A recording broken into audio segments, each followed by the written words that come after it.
Welcome to the intersection of technology, cybersecurity, and society. Welcome to ITSPmagazine. Knowledge is power, now more than ever.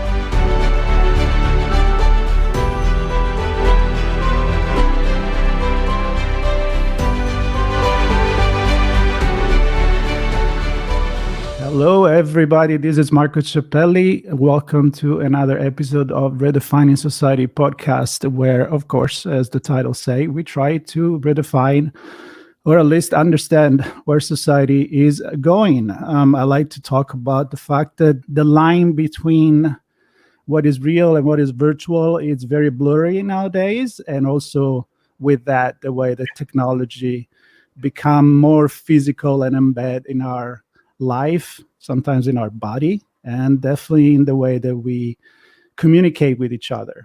Big topic right there. And we're trying to figure out, I think, a way lately to kind of fix, maybe come back a little bit and take a different road or find a better path towards a future that technology will be serving us as human, because I may think that we haven't done a really good job in maybe see where we were going, and those blinking lights and funny noises from technology may have been kind of driving us into maybe not a planned journey. So all this said, I have a guest today. I'm really excited. Her name is Marga Hoek, and she wrote books. She's a speaker. She's an expert into, her last book is about doing good things with tech and how a business can think for a future that is not just probably about making money, but actually be sure that they make money. That's what companies do, but also make good and maybe, again, fix what we have done wrong. So I've said my point already, so I'm going to shut up now, and I'm going to introduce Marga. Welcome to the show. Well, thank you, Marga. It's a pleasure to be here. And I love the title, Redefining Society. It's a never-ending challenge. Once you think you've done it, you just have to start again. Absolutely. Yeah. But I like the word redefining because that's a much better word than improving. That's right. See, let's talk about that. But first, I want to hear who you are in few words and introduce yourself to the audience. Thank you, Marco. With pleasure. And you said a couple of things already. So I consider myself a business person. I think that's important rather than an expert. I am a 3-time CEO. I led companies, small, mid-sized, listed. And throughout that period, I came to the realization that actually you can lead a business profitable, but at the same time have a positive impact on planet and people. So it wasn't an or situation, but that actually you can positively synergize the both. And to me, that was so important that from that point on, it became my mission in life, you could say, to actually prove that this is possible and to scale up business for good throughout the world and do whatever it takes to help that movement. And I do that in multiple ways. I do that by mentoring at companies with CEOs. I do that by writing books that hopefully are an inspiration to many, by writing books that are accessible, that have a lot of real life business cases, because, you can tell a lot of theory to people, but it's about, the proof of the pudding is in the eating. So you want to hear about companies that actually have done things, and to speak around the world, to the board consultancy, whatever is necessary on that journey. But my red thread, my core is to demonstrate and to share how business for good is good business. And technology, as you just touched upon that topic, Marco, is a very big component on it, and should be an even bigger component in how we do business for good. Yeah, I think there is a lot of places where we can start this conversation. And I'm going to go straight in the philosophical aspect of things, meaning when somebody think about the business, it's all about the money, right? It's especially when it's no more a small business and you go to the board, you kind of lose that humanity in a way, and you just need to look at the quarter, what is coming next, is the company growing, how is the investors reacting to that, and because that is the goal, many times I feel we kind of went off track to, no matter what we do, we just need to make money, even if we're making decisions that may not be so good. And I also feel that things are changing now because companies are more transparent. They need to be more transparent. A brand is not anymore what you think it is what you do with it and what the perception of it. Absolutely, so yeah. Are things changing faster nowadays? Companies are embracing this new way of doing things. Well, embracing is a strong word, I think, but Too optimistic. Well, Marco, I always want whoever I speak to be realistic about the size of the challenge. So I'm always a bit wary when we say, things have changed a lot and it's going so well, because if things go well, we move forward in the right direction. And currently on many of our global challenges, I often refer to the Sustainable Development Goals because they're so concrete and it's a holistic system of what sustainability actually means. But on a lot of those, we're actually still walking backwards. And the size of our solutions must meet the size of our challenges in the end, because otherwise we're doing things a little bit better. It's like, oh, well, it's a good operation, but still the patient has deceased, kind of a thing, which may be a bit drastic comparison, but it's true. So let me give you an example. So for instance, if we talk about plastics, let's take a little bit of another topic than climate change, because with the COP28, all the media are filled with climate change. So let's talk about plastics. We still have a lot of single-use plastics around the world. Currently, those kinds of plastics, we recycle less than 9%. Less than 9%. I don't have to explain to you how our plastic soup, already twice the size of Germany or France, if I compare to some European countries, you can do the maps in the US, how much is being added to this every day. So if we don't radically change with that 8.9%, the plastic soup over the next decade is going to grow with 40% for zero, because we have upcoming economies, we have still world growing population, and so on and so forth. So to really solve, the plastic soup problem and to not pollute anymore, we have to do 40% at least to stay at the same level. And I give this example because many people think, oh, now we're on our way with the circular economy and things go into the right direction. Yeah, we see some change. But as I said, the size of our solutions must meet the size of the challenge. That's what we should aim for. So you think people would know that by now, but I feel like the news sometimes are a little bit misleading in a way. Like you said, we're doing good, but better than what, right? Exactly. So I love, it's a very drastic example, the one you brought up with it.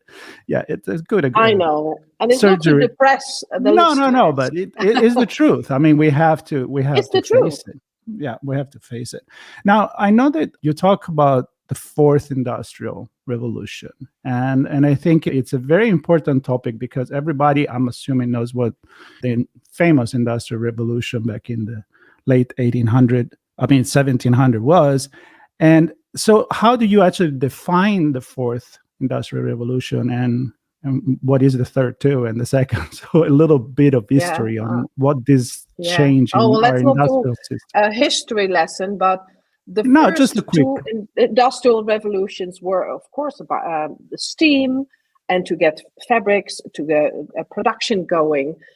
And it were actually a few big inventions with big impact. Then we have the digitalization, which actually is not finished, because we have not everybody connected around the world. So that's important to say, because the third industrial revolution in that sense is a prerequisite for the fourth. So the third was getting everybody digital. Now, the fourth industrial revolution is very much different than all of the former three in that sense that it's like a toolkit, you could say, of many different technology groups. And within those groups, you have a wide range of subs, so to say, variations of that technology. So it's a wide range of technologies. Part of those technologies are digital, and part of those technologies are actually physical. And I heard you say earlier something about blurry and blending. And actually, what happens with the fourth industrial revolution is that all of these technologies blend and are applied as, a variety of tools in a toolkit in combination to come up as solutions. So they're not often used on an individual basis, but in combination with others. And as you mentioned, I wrote the book Tech for Good, which is just released. And that distinguishes 8 groups of technologies, like artificial intelligence and data, which is digital, 3D printing, physical, advanced materials, can be both, robotics, extended realities, autonomous vehicles and drones, blockchain, and space tech. You can make a structure in any way you want, but this is a good structure for the most important technology groups. And, like autonomous vehicles and drones, of course, we have the cars, we have by now autonomous trains, trams, drones. So you can see within every technology group, it's a variety. So that is very different from former industrial revolutions, which was, 1, 2, 3, big inventions that changed everything. But now it's a wide range of technologies, which often makes it confusing for people as well. Yeah, and I'm glad you explained that. Yeah, and we don't need to go in the history of this, but I think that the picture you painted is complexity for sure. It's more complex, many more ingredient, if you will, which I feel I envision as a matrix, right? You can start seeing between the 0 and the 1 to see some kind of a pattern here where it requires, correct me if I'm wrong, collaboration and synergy between different industry, as it is a blend of reality and digital, analog and digital, let's say. It also required to put together different expertise and different technology to really focus on something. And is this the big challenge? Are there companies out there that are leading the way already? Some example that you can bring of how it's not just one machine that make the difference, it's cooperation. No, exactly. It's not one machine. I like that point you touch upon, Marco, of collaboration. That is key if you want to implement these technologies, especially if you want to do it like I propose for good. And we can talk about what that means specifically maybe a little bit later. Yeah. But, it's impossible as one company to have all that knowledge or to have access to those technologies and do it timely. Because imagine if we want to invent and, and develop everything ourselves, it would take way too long and our planet can't wait. But besides that, also your competitive position can't wait. So you have to be quick. It's complex. There's a lot you can do. So collaboration is key. So interestingly, what you see is that industrial companies, for instance, see collaboration with tech companies. Like to give you a simple example between Unilever and Google Cloud, for instance. And in this case, Google Cloud is helping Unilever to make sure that what they have pledged, and in this case, meaning to end deforestation, regarding the palm oil, for instance, to have eyes on the ground, because they can't have that physically, but with Google Cloud, they can literally have eyes on the ground and to make sure that they live up to their promise. So it's not only to create business models, but also to create solutions so that what they promise to do or what they set themselves out to do, that they can actually deliver it. So in that sense, also tech is an enabler for strategies of companies. And you see a lot of, surprising collaborations between companies so that they can actually leverage technology for their purposes. To give you an example, many architects now work with the German technology ProSolver, and that's an advanced technology, advanced materials. And what that material does is literally eat the smoke out of the air. So it's called a smoke-eating facade on that building. Now that architect or that construction company can try, set up R&D and try to develop that would take way too long. So they seek collaboration with a tech company that has developed this and then apply it. And those collaborations have sometimes two companies, but sometimes even 2, 3, or 4.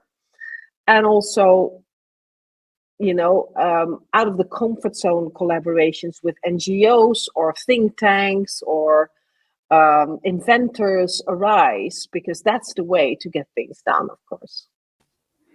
Yeah, and I think we need to touch on, you said, tech for good. Let's define that. Like, what does it mean to do good, and how you envision this? So there is the technology to do it, and then we can maybe go into the ethics of what is good, right? I mean, for me right now, we need to do certain things to save the planet. Just right? So that's not even a choice. Is it? No. What kind of cake am I going to eat today?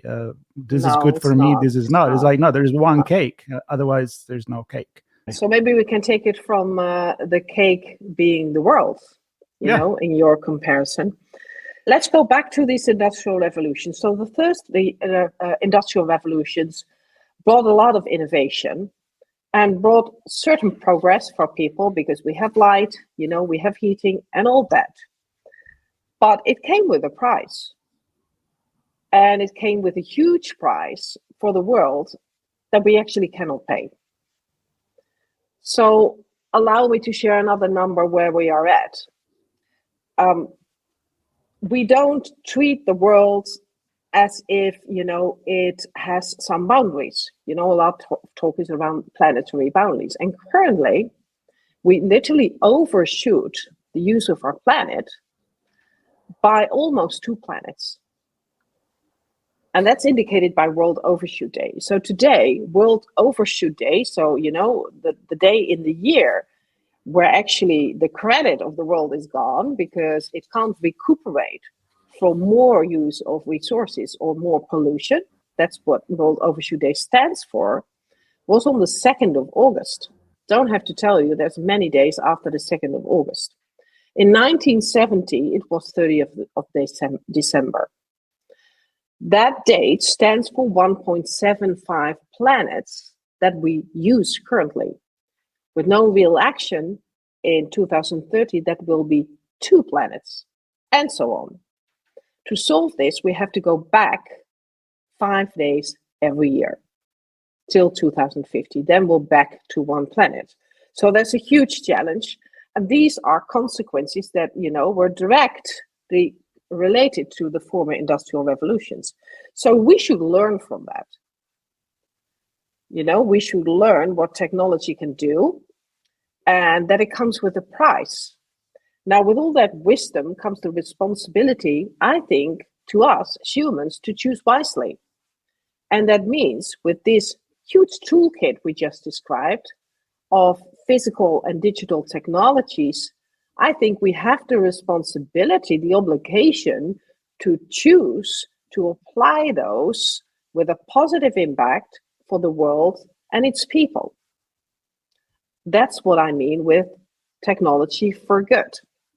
For good, for me, and how I describe in the book, is measured by these sustainable development goals. Why? Because we made it into 17 concrete targets agreed upon by 193 countries in 2015, with the time ticking until 2030. And what is so helpful is that those are very concrete goals defined by underlying target and indicators, so it's completely crystal clear what the challenges are. Now, what do we want?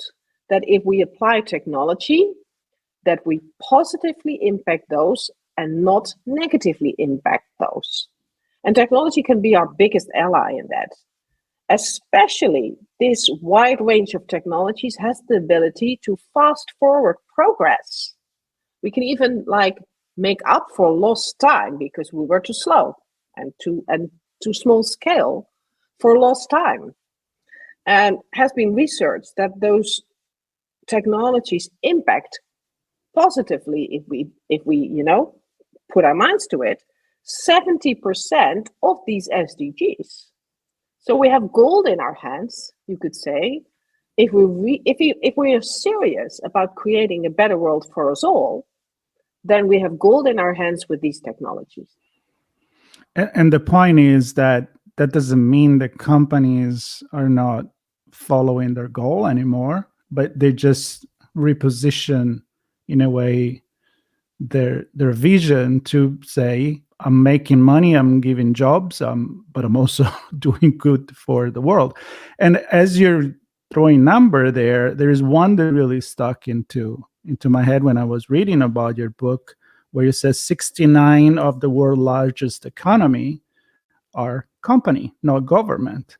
And I think a lot True. of people from the news, they have the perception of, and it's happening right now in the Middle East, there is the meeting with all the country of the world, and we expect China, United States, the European community to say, okay, we all come together, we all resolve this.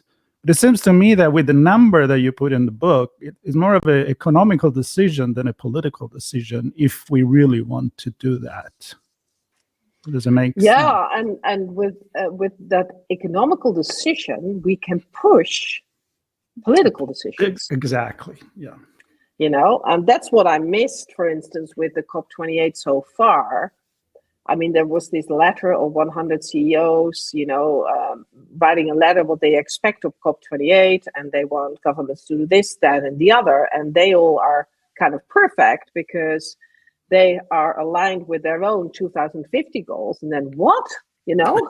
As if that is enough.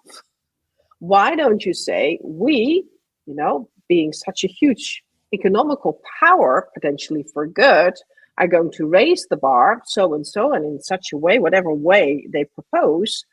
And then governments, we expect you to accelerate this, that, and that. Then you create a higher point of outcome of this rather than saying, we'll do the same as we did before, which was good. And now governance, you have to step up. Then you don't use that economical power. Right. And what's your perception of what's going on with the public opinion? I always think that there is education in everything we do. I mean, you talk to company, you mentor, you write books, they reach a certain audience. Are they reaching the people, the masses that can really put pressure on government and companies to behave in a way that is responsible for the environment? Is it happening on that side, on your opinion, or not? Well, it's happening anyway, also because of the change of generations. So what we see is that, within around 10 years, millennials and Generation Z, as we refer to them, are going to be the majority in the marketplace, in the workforce, etc. And it has been researched, and also to my experience, that they have a very different mindset when it comes to sustainability, if we call it like that. So 8 out of 10 people of those generations want to work for what we call a purpose-driven organization. They're willing, if able, to pay more for sustainable products than non-sustainable products, and so on and so forth. So there's a big shift in the generation. So the pressure, if you talk about the big public, in that sense is already changing. And you see that happening every day. Yeah. For instance, a while ago, maybe you remember that, it was all over the news in the US, the big layoffs at the big tech firms.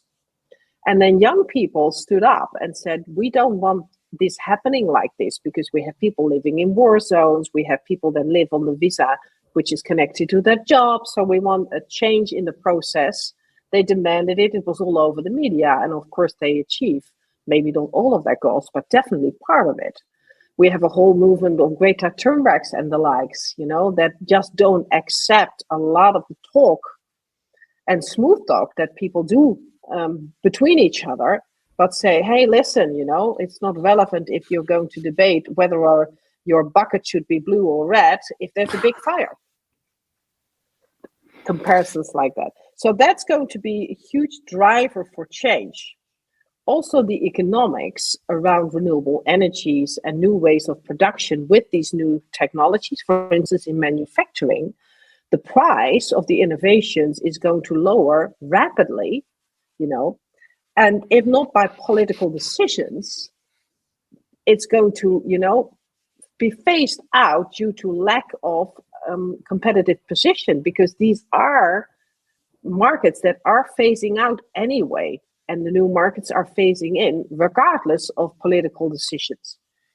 Having said that, of course, politics do help, and if we have a proper pricing of CO2, if we have a plan, that holds countries responsible for really living up to Paris, if we are now finally, and it seems like that is one of the bigger outcomes of COP28 now, come up with the capital to help people in the poor countries like Sub-Saharan Africa that contribute only 4% to the whole problem, but suffer the most, if we finally finance that and things like that, then that definitely helps. So we need both.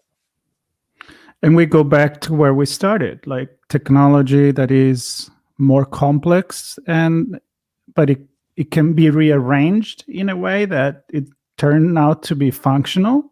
And I feel like what you just said about politics, the same thing. It's like, it's not just we have a lot of tools in our arsenal, in our kit, and we just need, I think, the will to do something like that. Now, I want to take the last maybe 5 minutes of this because I like to touch on a generative AI and AI in general. Of course, it's a big topic nowadays. It's part of technology. There is a lot of promises, a lot of concrete results already from healthcare, data management, and a lot of other things. A lot of people are afraid of it, but a lot of people were afraid of prior technology, computers taking jobs and all of that. So all this said, in your context of tech for good, how do you place everything that has happened in the last year, literally, in artificial intelligence? Yeah, well, thanks for asking that. And the other day I was in London on a FT event on AI, and I spent 3 days listening to everybody there as well. There's a lot of talk about regenerative AI and data, as there would be a lot of talk with every new technology, but it's only one, although foundational technology of this fourth industrial revolution. It has huge promises, and I think it absolutely can live up to that, because it can enable us to analyze and gather data to a much larger scale, much faster, and that's exactly what you need to push solutions forward. And it can be combined with all of the other 7 technology groups. So it's a foundational technology. So it can do huge things. We can literally predict impact on the planet and thus solve it. We can do precision farming. We can improve health. We can do precision operations, and so on and so forth. A lot of things. Fearing technology is not going to do anything for us. Fearing in general as human beings makes us cautious, but how cautious do we need to be? We cannot be paralyzed by fear or insecurity. As humans, we have to live and cope with the only constant is going to be change. We have to be comfortable with new things and have to get comfortable with innovations and the unknown, because that's what our era is going to look like. And if we fear the first phase, well, you buckle up for the phases after that. what we also need to realize, and I was talking on the FT event about regulation and policies. We need a shift in that as well, because these technologies are not to be controlled. That doesn't bring us anything. We have to steer on the outcome of the technologies, being a shift from doing no harm. We want to protect, rightfully so, that technologies do no harm, but we have to focus on doing good, because otherwise we get a lot of rules of regulations that will be too little too late anyway, because our whole system is so slow that it's so much slower than the pace of the development of technology. So that in itself has to be changed. But also, it then abstracts good solutions to come out in time for planet and people. So there has to be a total new system, totally new processes. Well, it's hardly a democratic system problem we have to solve. And then we have to focus on accelerating solutions that do good, and not, have only one idea around policies and regulations that end up focusing on doing no harm. That I find very important. Yeah, we talk a lot in cybersecurity about inaction is never the solution. Like, how do I not get to click on a nefarious email? Well, I'm just not going to get emails. No, you can't do that. You're not going to stop exactly the entire same thing. Yeah. Otherwise, then we're not catching up, and I'm going to have nightmares about thinking about that we're already consuming more planet than we need to. That really stuck into my head. Yeah. I would love for you to tell me and make a pitch for your book as well. But I'm curious, who do you had in mind when you were writing this book, and who you wish would read this book? Business people, C-level, or is a book for everybody else as well, to understand where we're standing and maybe make your voice heard with education? Oh, I'm happy to say that with my former book, The $1 Trillion Ship, which was about the opportunities for business with the Sustainable Development Goals, which I just mentioned, I had business people in mind. I thought it has to be C-suite, -1, -2, professionals. Right. And then it became a bestseller because it was so accessible, yet, also very comprised. And also the university business school people used it. They used it for their students. All kinds of government people read it. So in the end, it ended up with a much wider audience. And I think the same applies to Tech for Good. Target audiences are people in the wider business community, but also the tech community, because the business community knows too little about tech, but the tech community knows too little about the for good. So both have to come together in this book. It has been a 3-year journey.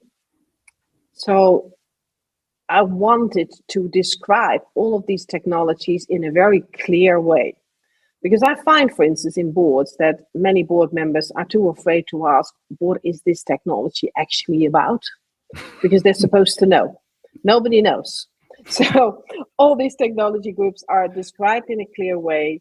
I describe the economics, how big are these markets actually? And then most importantly, I describe how these technologies can be applied for good. How can they improve healthcare? How can they help agriculture? How can they prevent food waste? And so on and so forth in many different sectors. And once I had written the book, that's always, for an author, that's a very interesting moment, because then all the content has been done. And then you write your foreword, for instance, but you rise above your own book, which is interesting. And then you ask yourself fundamental questions like, okay, I've started out with this book. Has my intention changed throughout the process? What have I learned from it? And what is important? What's an underlying message that actually not directly related to the content, but which is important anyway? And then it struck me that I thought, this is actually a book of hope. Because it's a constructive approach to what we can actually do with technology. It describes, for instance, that technology enables us to recreate coral reef that has gone lost, that otherwise would have cost hundreds of years, and that we're now able to solve with 3D printing, which is amazing. And so many more examples. And then I thought about the word imagine, because I want people to dare, we talked about fear. I want people to desire things again and to dare to imagine what we can do instead of what we cannot do. So every chapter starts with the spread, imagine, and then I sketch a world in what technology can do for us and what it looks like and what it actually can, work miracles for us. Just to take people out of the fear zone, out of the, whatever I do, it won't help zone, into imagine what we can do. And at that point, I also made a film about the book, which you can see via QR code, which is integrated in the book. And so it's a book of hope, Marco. It's a positive book. It has 75 real-life business cases in it from all over the world. So it has been done, and it is being done in a commercially successful way, what you just mentioned yourself as well. It's not doing good and doing worse economically. No, you can synergize the both. You can unlock new markets. You can improve your business case and competitive position by synergizing sustainability and technology in a positive way. It will take you a long way. And so in the end, I hope still it's again, like 400 pages book. It looks like this, but it's inspiring, a browse through book to have people to maybe, fall in love with technology again, but in a new way. Yep. It's fascinating. I usually do a little recap of the conversation you just did it beautifully. So thank you for doing my job. My pleasure. I feel like that. I have to say, I do feel like that after most of the time I talk about dystopia, utopia, where are we going? It's up to us. And that's what you just said. It really is up to us. And it can it's be not done. A utopia. Yep. It's again, there's only that cake. So yeah, to think about it. Well, I'm going to thank you very much for this conversation. I really loved it. Anytime you want to come back and we can talk more about other specific, because it is a big conversation anyway. It's a big conversation. It will be wonderful to focus on more specific angle or a specific group of technology. So this is an open invitation to come back. And for the listener, I would like for them to check the book, the video. Every link to connect with you is going to be in the notes, and of course to the book as well. So again, stay tuned for more stories like this. Subscribe, get in touch with Marga, and definitely read the book. And Marga, thank you very, very much. It was my pleasure. Thanks for having me, Marco. Really enjoyed. Me too. We hope you enjoyed this conversation. If you learned something new and this story made you think, then share ITSPmagazine with your friends, family, and colleagues. If you represent a company and wish to associate your brand with our conversations, sponsor one or more of our columns. We hope you will come back for more stories and follow us on our journey. You can always find us at the intersection of technology, cybersecurity, and society.